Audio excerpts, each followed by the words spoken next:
Hi, everyone. My name is Mike Donnelly. Um, I am a builder and remodeler, but in the past, I've always chasing the money. It seems like I was never satisfied. No, it didn't matter how much I made or how many financial roadblocks I had to overcome. I wanted to find a way in the construction industry that would help others, and I just couldn't find it typical building or typical remodeling. I didn't want to lie on my deathbed knowing that I could have made a difference in somebody's lives in some capacity, but I just didn't know how. I wanted to find a way to be able to take my skills and work them in a way that would help others find satisfaction with what I was doing. It's just as amazing to me that I would build a home, a person would be satisfied with the home for a very short time, and then want something bigger and better. So from their end, it was an ego trip, needing more. And from my end, it was the same thing, only in a different perspective. I was chasing the money. So I found something that really changed my whole life, and that's working with the disabled and seniors, also veterans in need that need homes that are accessible, fully accessible, creating independence for them. Um, so since I was on that continual hamster wheel of chasing the dollar, I finished one, then want the next one, and then the next one. It just continued on and on and on. It just became a nightmare. Um, so once I discovered that I was able to help those people that really needed it, my emotional draining from chasing a dollar basically ended. That wall that I hit enabled me to just kind of flip my whole life in a way that would make some sense. Um, the money always superseded the satisfaction, but now it got me in reverse. That being able to assist others allowed other things to occur that were much more positive.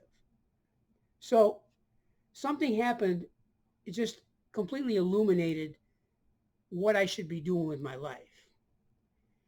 Um, when I found out about the homes, I always knew about the disabled and seniors and veterans in need. I knew about them, but I didn't know what the real problems were in their homes.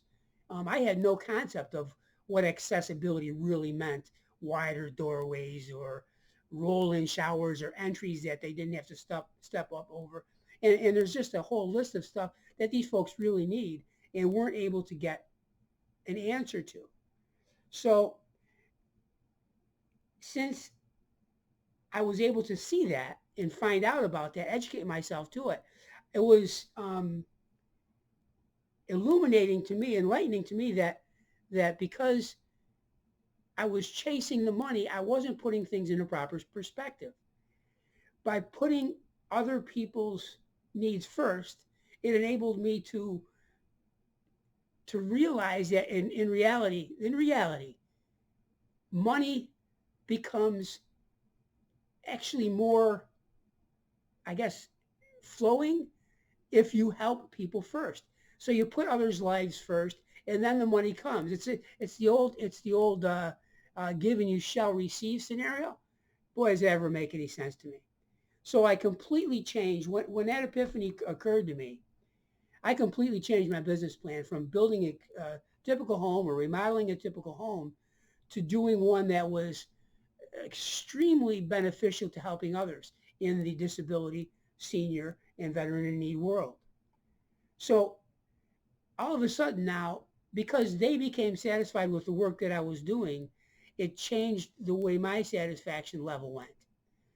Since I made the others' lives a priority, I enhanced their needs, I enhanced their lives, and of course, it made my life better.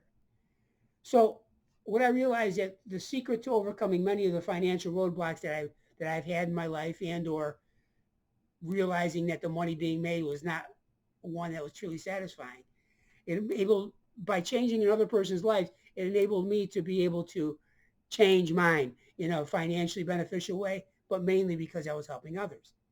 So I really went at it. Once I got this whole thing going and a concept of it, I started educating myself as to what these folks actually needed. And that became my mission, was to be able to find out exactly what they needed in their home and how to do it. So I started researching Google. I started finding out the contractors in my area that were doing this and how it was being done. Well, what I came to realize that there was very few people, if any, that were truly taking this on as a business. I thought to myself, well, how can that be? There's such a dramatic need for this in the world that it would just only make sense that I would be able to take this business and make it work. So I started contracting other vendors and other contractors and other people that were involved in this, or I thought were involved in this. And I found out that it could be done, but seems like such a hurdle for others that they didn't take it on.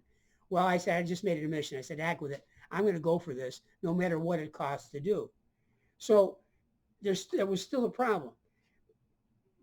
The contacts that I made in the mobility companies and the vendors and everything else, I found out that the jobs that we could get often were government subsidized and or insurance subsidized through the mobility companies. So when I would go do bids, it would take a long time to get those bids. Not that they didn't come, because they did, but that took an awful lot of time to get to. So I would do a ton of bids and really not have the fruits of my labor exist for a while. But that became okay, because in the reality, um, it ended up allowing me, during the course of not getting so much work, although financially a problem, it enabled me to be able to uh, research more, learn more, how to be able to do the various aspects of the build that were very important. Like I said, with roll-in showers, that there's no steps, and there's all kinds of things that are involved in this that I would not have known unless I was able to research it. So um, we chose to call this barrier-free contractors. This basically says what we do.